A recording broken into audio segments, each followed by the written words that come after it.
সুপ্রভাত বন্ধুরা, আজ হলো 27 আগস্ট 10 ভাদ্র মঙ্গলবার। আজকের সকালের বিশেষ বিশেষ খবরগুলি হলো: মিয়াখেদা অভিযানের প্রত্যুত্তর, অনির্দিষ্টকালের জন্য উজান অসমে মাছ সরবরাহ বন্ধ ব্যবসায়ীদের, লাগলে মাছ পচে যাবে তথাপিও উজান অসমে মাছ পাঠানো হবে না। সম্পূর্ণ বিস্তারিত থাকবে প্রতিবেদনে। উজান অসমে মিয়াখেদা গিরে অশান্তির আশঙ্কা, জেলায় জেলায় পুলিশের রোড মার্চ, উজানে গড়ে গড়ে গিয়ে এলাকা ছাড়ার ফতোয়া। উজান অসমে মিয়াদের হুমকি, রাজ্যপালের হস্তক্ষেপ চাইল AIUDF। সংখ্যালঘু শ্রমিকদের উজান অসম ছাড়তে হুমকি অজানা সংগঠনের, ভাইরাল ভিডিও। নিরাপত্তা চেয়ে রাজ্যপালের শরণাপন্ন AIUDF। হাইলাকান্দি কাটাখাল নদীতে জল কমতে শুরু করেছে, বন্যার জল নামতে বাঙ্গন আরম্ভ, তলিয়ে যাচ্ছে রূপাসরা ফেরিঘাট। পশ্চিম কাটিগড়ার কুশিয়ারকুলে দুই পক্ষের সংঘর্ষ, দুই কিশোরের মধ্যে মারপিটের ঘটনাকে কেন্দ্র করে উত্তেজনা, মোতায়েন CRPF, ঘটনাস্থলে পুলিশ সুপার। হাইলাকান্দিতে মেডিকেলের জন্য 150 বিঘা জমি দিতে রাজি কইয়া বাগান, সাংসদ ও মুখ্যমন্ত্রীকে স্মারকপত্র প্রেরণ। আজ থেকে রাজ্য জুড়ে কংগ্রেসের বিদ্যুতের স্মার্ট মিটারের বিরুদ্ধে আন্দোলন, ঘোষণা সাংসদ গৌরব গগৈর। রাজ্যসভার আনুষ্ঠানিক শংসাপত্র পেয়ে গেলেন করিমগঞ্জের মিশন রঞ্জন দাস ও রামেশ্বর তেলী। ভারত বিরোধী পোস্টে সমর্থন, শিলচর NITর তরুণী পড়ুয়াকে ফেরত পাঠানো হলো বাংলাদেশে। দীর্ঘ 1 দশকের লালিত স্বপ্ন চুরমার হয়ে গেল ডিমান্ড কমিটির। সুলতানিতে নয়, মণিপুরেই মডেল ডিগ্রি কলেজ, স্বপ্ন চুরমার ডিমান্ড কমিটির। 5 গ্রাম টাউনশিপে মাটির নিচ থেকে উদ্ধার সিন্দুক, গুপ্তধন থাকার আশঙ্কা, প্রশ্ন জনমনে। এবং থাকবে আজকের বরাক উপত্যকার 3 জেলার আবহাওয়ার খবর।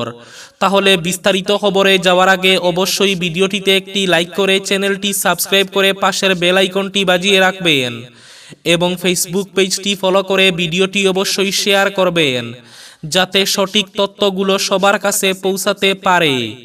এবার শুনুন আজকের খবরগুলির বিস্তারিত।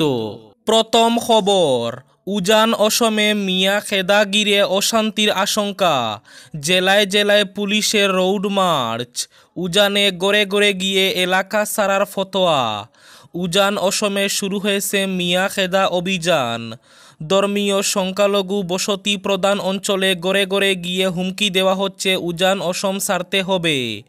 তাই মিয়াখেদা অভিযানকে কেন্দ্র করে আবার উত্তপ্ত হয়ে উঠতে পারে গোটা অসম। দিঙ্গে কিশোরী গণধর্ষণের ঘটনার জেরে শিবসাগর থেকে শুরু হয়ে ডিব্রুগড়, গোলাঘাট জেলার বিভিন্ন প্রান্তেও শুরু হয়েছে মিয়া তাড়ানোর অভিযান। কামরূপ গ্রাম্য জেলার মির্জায় রাজপথে নেমে সংখ্যালঘুদের হুমকি দিয়েছেন স্থানীয় জনতা। ফলে আইনশৃঙ্খলা পরিস্থিতির চরম অবনতির আশঙ্কা রয়েছে গোটা অসমে। এই অবস্থায় অশান্তি সৃষ্টির আশঙ্কা করে সতর্ক হয়েছে পুলিশ প্রশাসনও। তাই পরিস্থিতি নিয়ন্ত্রণে রাখতে পুলিশ প্রধান GP সিং প্রত্যেক জেলায় পুলিশ সুপারকে জরুরি নির্দেশ পাঠিয়েছেন রোড মার্চ করতে হবে পুলিশ বাহিনীকে। সেই অনুযায়ী সোমবার শিবসাগরে রোড মার্চ করেছে পুলিশ। জেলা শাসক পুলিশ সুপারের নেতৃত্বে বিশাল পুলিশ ও আধা সামরিক বাহিনী শহরের এক প্রান্ত থেকে অন্য প্রান্ত অবধি মার্চ করেছে। এদিকে সংখ্যালঘু শ্রমিকদের উজান অসম ছাড়তে হুমকি, মিয়াদের হুমকি। নিরাপত্তা চেয়ে রাজ্যপালের হস্তক্ষেপ চাইল AIUDF। 7 দিনের সময় দিয়ে মিয়া মুসলিমদের উজান অসম ছাড়ার হুমকির প্রতিবাদে সরব হল UDF। 30 সংগঠনের এমন হুমকির প্রেক্ষিতে সোমবার বিধায়ক হাফিজ বশির আহমেদ কাসিমির নেতৃত্বে এক প্রতিনিধি দল অসমের রাজ্যপাল লক্ষ্মণ আচার্যের সঙ্গে দেখা করে তার হস্তক্ষেপ কামনা করেন। এদিন রাজ্যপালের হাতে এক স্মারকপত্র তুলে দেন AIUDF-এর নেতারা। মিয়া মুসলিমদের ভয়ভীতি প্রদর্শন করে উজান অসম ছাড়ার হুমকি ছাড়াও রাজ্যপালের সঙ্গে সাম্প্রতিক ইস্যু নিয়ে বিস্তারিত আলোচনা করা হয়। ইউডিএফের তরফে রাজ্যপালের কাছে পেশ করা হয় 4 দফা দাবি। রাজ্যপাল অবশ্য দাবিগুলি খতিয়ে দেখে বিহিত ব্যবস্থা গ্রহণের আশ্বাস দিয়েছেন। স্মারকপত্রে বলা হয়েছে, উজান অসম অর্থাৎ ব্রহ্মপুত্র উপত্যকার কিছু কিছু স্থানে বুইফুর জাতীয়তাবাদী সংগঠন সেখানকার মিয়া মুসলিমদের বাড়ি গ্রাম ছাড়ার হুমকি দিচ্ছে। এ সংক্রান্ত যেসব ভিডিও ক্লিপিং ভাইরাল হয়েছে তা গভীর উদ্বেগের। এমনকি নির্ধারিত সময়ের মধ্যে অসম না ছাড়লে পরিণাম ভয়াবহ হবে বলেও হুমকি প্রদান করা হচ্ছে। এই ধরনের হুমকি শুধু উদ্বেগজনক নয়, উজান অসমে মিয়া মুসলিমদের জানমালের নিরাপত্তার ক্ষেত্রেও আশঙ্কাজনক বলে মনে করছে এআইইউডিএফ। এদিকে মিয়া খেদা অভিযানের প্রত্যুত্তর। উজান অসমে অনির্দিষ্টকালের জন্য মাছ সরবরাহ বন্ধ করার সিদ্ধান্ত ব্যবসায়ী সংস্থার। উজান অসমে আর মাছ সরবরাহ করা হবে না। মাছগুলো পচে গলে গেলেও মাছ সরবরাহ বন্ধ ঘোষণা ব্যবসায়ী সংস্থার। 2 কিশোরের মধ্যে মারপিটের ঘটনাকে কেন্দ্র করে পশ্চিম কাটিগড়ার কুশিয়ারকুলে সোমবার রাতে উত্তেজনাকর পরিস্থিতি দেখা দেয়। 2 পক্ষের মধ্যে বাদে সংঘর্ষ। এতে কয়েকজন লোক আহত হন বলে খবর। সংঘর্ষের খবর পেয়ে রাতেই ঘটনাস্থলে পৌঁছান পুলিশ সুপার। মোতায়েন করা হয় আধা সামরিক বাহিনী। প্রাপ্ত খবর মতে এদিন বিকালে 2 কিশোরের মধ্যে মারপিটের ঘটনা ঘটে। আর এই মারপিটের ঘটনাকে কেন্দ্র করে সন্ধ্যা থেকে খুবই ফুঁসতে থাকেন একাংশ লোক। ক্ষুব্ধ লোকজন একসময় উত্তেজিত হয়ে উঠলে পরিস্থিতি ভিন্ন রূপ নিতে শুরু করে। উত্তেজনা ছড়িয়ে পড়ে আশেপাশের এলাকায়। 2 ভাগে বিভক্ত হয়ে পড়েন লোকজন। 2 পক্ষের মধ্যে ডিল সুরাসুরি শুরু হয়। রাতের অন্ধকারে দীর্ঘ সময় ধরে চলে উত্তেজনাকর পরিস্থিতি। বিক্ষিপ্তভাবে মারপিটের ঘটনাও ঘটে। এতে উভয় পক্ষের কয়েকজন লোক আহত হয়েছেন বলে খবর পাওয়া গেছে। এদিকে খবর পেয়ে ঘটনাস্থলে পৌঁছায় পুলিশ। পরিস্থিতি নিয়ন্ত্রণে করতে আপ্রাণ চেষ্টা চালায়। জানা গেছে, জড়ো হওয়া লোকজনদের ছত্রভঙ্গ করতে একসময় মৃদু লাঠিচার্জও করা হয়। ডেকে পাঠানো হয় আধা সামরিক বাহিনীও। পরিস্থিতি বিবেচনা করে শিলচর থেকে ছুটে যান পুলিশ সুপার নোমল মাহাত্তা। পশ্চিম কাটিগড়া মণ্ডল বিজেপি নেতা সুব্রত চক্রবর্তীও ঘটনাস্থলে যান। স্থানীয়দের সঙ্গে আলোচনা করেন পুলিশ সুপার। এই ঘটনায় জড়িতদের বিরুদ্ধে কঠোর ব্যবস্থা গ্রহণের আশ্বাস দেন। বর্তমানে পরিস্থিতি নিয়ন্ত্রণে রয়েছে। আহতদের নিকটবর্তী হাসপাতালে নিয়ে যাওয়া হয়। এলাকায় কঠোর নিরাপত্তার ব্যবস্থা করা হয়েছে। টহল দিচ্ছে পুলিশ এবং আধা সামরিক বাহিনী। আজ থেকে রাজ্য জুড়ে কংগ্রেসের বিদ্যুতের স্মার্ট মিটারের বিরুদ্ধে আন্দোলন। ঘোষণা সাংসদ গৌরব গগৈর।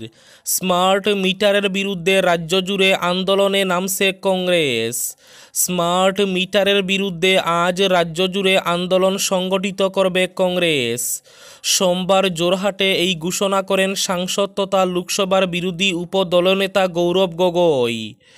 এদিন জোরহাটে কর্মচারী পরিষদের সম্মেলনে অংশ নিয়ে সংবাদমাধ্যমকে তিনি জানিয়েছেন, কংগ্রেসের আন্দোলনের ফলে কেন্দ্রীয় সরকার যেভাবে এনপিএস থেকে সরে এসেছে, তেমনি স্মার্ট মিটারের বিরুদ্ধে কংগ্রেসের আন্দোলনের চাপে মুখ্যমন্ত্রী হিমন্ত বিশ্ব শর্মাও অহংকার ত্যাগ করে গ্রাহকের কাছ থেকে বিদ্যুতের স্মার্ট মিটার ফিরিয়ে নিতে বাধ্য হবেন। হাইলাকান্দিতে কাটাখাল নদীর জল কমতে শুরু করেছে। কাটাখাল নদীতে বন্যার জল কমতে শুরু হতে স্থানে স্থানে ভয়ঙ্করভাবে নদী ভাঙ্গন শুরু হয়েছে। কাটলিছড়া রাজস্ব চক্রের শাহাবাদ এলাকার রূপাছড়া ঘাট এলাকায় কাটাখাল নদীর ভয়াবহ ভাঙ্গনের মুখে পড়েছে বিস্তীর্ণ এলাকা। রূপাছড়া ফেরিঘাট ভাঙ্গনের ফলে বর্তমানে রীতিমতো মরণ ফাঁদে পরিণত হয়েছে। ওই ফেরিঘাট দিয়ে প্রতিদিন স্কুল পড়ুয়া সহ নদীর পূর্ব পশ্চিম পারের বহু মানুষ যাতায়াত করেন। কিন্তু বর্তমানে যেভাবে নদীর তীরে ভাঙন শুরু হয়েছে, তাতে যে কোনো সময় নদী পারাপারে দুর্ঘটনা ঘটে যেতে পারে। ভারত বিদ্বেষী পোস্টের সমর্থন। সামাজিক মাধ্যমে ভারত বিরোধী প্রচার ও পোস্ট বিতর্কে শিলচর এনআইটির এক বাংলাদেশি পড়ুয়াকে সোমবার দেশে ফেরত পাঠানো হয়েছে। পড়ুয়াটির নাম মাইশা মাহজাবিন। তিনি এনআইটির ইলেকট্রনিক্স অ্যান্ড কমিউনিকেশন বিভাগে 4th সেমিস্টারের পড়ুয়া। এই বিতর্কে মূল অভিযুক্ত বাংলাদেশেরই ছাত্র শাহাদাত হোসেন আলফির ভারত বিদ্বেষী ফেসবুক পোস্টে তিনি লাভ রিয়্যাক্ট করেছিলেন। এই বিতর্কে জড়িত অন্য বাংলাদেশি পড়ুয়ারা তাদের চূড়ান্ত সেমিস্টারের পরীক্ষা সেরে দেশে ফিরে গেলেও এই তরুণী এনআইটি ক্যাম্পাসেই ছিলেন। তার নিরাপত্তার বিষয়টি মাথায় রেখে সোমবার কর্তৃপক্ষ দেশে ফেরত পাঠানোর সিদ্ধান্ত নেয়। দীর্ঘ 1 দশকের লালিত স্বপ্নের চুরমার হয়ে গেল দক্ষিণ হাইলাকান্দির মডেল ডিগ্রি কলেজ ডিমান্ড কমিটির। অবশেষে রাজ্য সরকারের সিলমোহর পড়ল মডেল ডিগ্রি কলেজ নিয়ে। দক্ষিণ হাইলাকান্দির প্রস্তাবিত Pandit Deendayal Upadhyay model degree college সুলতানির পরিবর্তে মণিপুরেই হচ্ছে। রাজ্য সরকারের পাবলিক ওয়ার্কস ডিপার্টমেন্ট থেকে এ সংক্রান্ত এক বিজ্ঞপ্তি জারি করে রাজ্যের দরপত্র আহ্বান করা হয়েছে। 30 কোটি 17 লক্ষ টাকা খরচে নির্মিত হবে মডেল কলেজের স্থায়ী ভবন। 26 মাসে শেষ হবে এই ভবনের নির্মাণের কাজ। কাজের দরপত্রের বিজ্ঞাপন প্রকাশ হতে মন ক্ষুণ্ণ হয়ে পড়েছেন দক্ষিণ হাইলাকান্দির পিছপড়া অঞ্চলের বিভিন্ন জাতি জনগোষ্ঠীর মানুষ। 5 গ্রাম টাউনশিপে মাটির নিচ থেকে উদ্ধার হলো লোহার সিন্দুক আকৃতির লোহার সামগ্রী। এই সিন্দুক ঘিরে রহস্যের দানা বেঁধেছে স্থানীয়দের মনে। সিন্দুক দেখতে বীর জমান কৌতূহলী স্থানীয়রা। 5 গ্রাম টাউনশিপে কোয়ার্টার ভাঙার কাজ চলছে। কাজ করছেন বহিরাজ্যের শ্রমিকরা। সোমবার সেখানে একটি কোয়ার্টারের দেয়াল ভাঙতে গিয়ে ধাতব জিনিসের শব্দ পান তারা। কিছুটা ভাঙার পরে মাটির নিচ থেকে উদ্ধার হয় সিন্দুকটি। খবরটি ছড়িয়ে পড়তে সিন্দুকটি দেখতে বীর জমান কৌতূহলী মানুষ। যদিও তারা এ বিষয়ে মুখ খুলতে নারাজ। রহস্যজনক কারণে বিষয়টি তারা এড়িয়ে যান। অনেকের অভিযোগ তারা এই বিষয়টি আড়াল করার চেষ্টা চালাচ্ছেন। তবে সিন্দুকটি উদ্ধার হওয়ার পর এর ছবি সামাজিক মাধ্যমে ছড়িয়ে পড়ে। আর তখনই সিন্দুক উদ্ধারের খবরটি ছড়িয়ে পড়ে চারিদিকে। কেউ কেউ বলছেন সিন্দুকের ভেতরে গুপ্তধন থাকতে পারে। সিন্দুকটি খোলা হলে সব জল্পনা কল্পনার অবসান ঘটবে। আজকের বরাক উপত্যকার 3 জেলার আবহাওয়ার খবর। আজ বরাক উপত্যকায় গত 2 দিন থেকে গরম একটু বেশি থাকার পূর্বাভাস।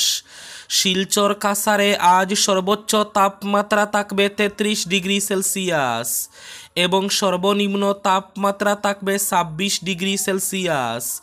করিমগঞ্জ জেলায় আজ সর্বোচ্চ তাপমাত্রা থাকবে 34 ডিগ্রি সেলসিয়াস এবং সর্বনিম্ন তাপমাত্রা থাকবে 27 ডিগ্রি সেলসিয়াস।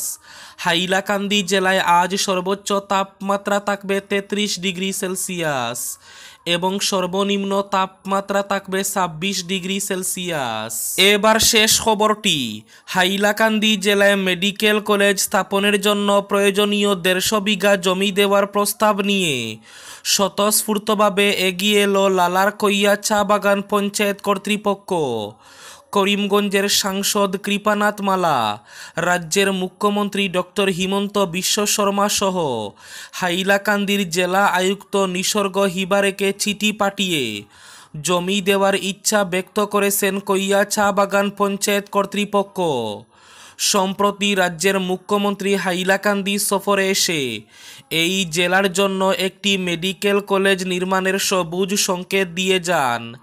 একই সঙ্গে এর জন্য প্রয়োজনীয় জমির ব্যবস্থা করতে হাইলাকান্দির জেলা আয়ুক্তকে বলে যান মুখ্যমন্ত্রী।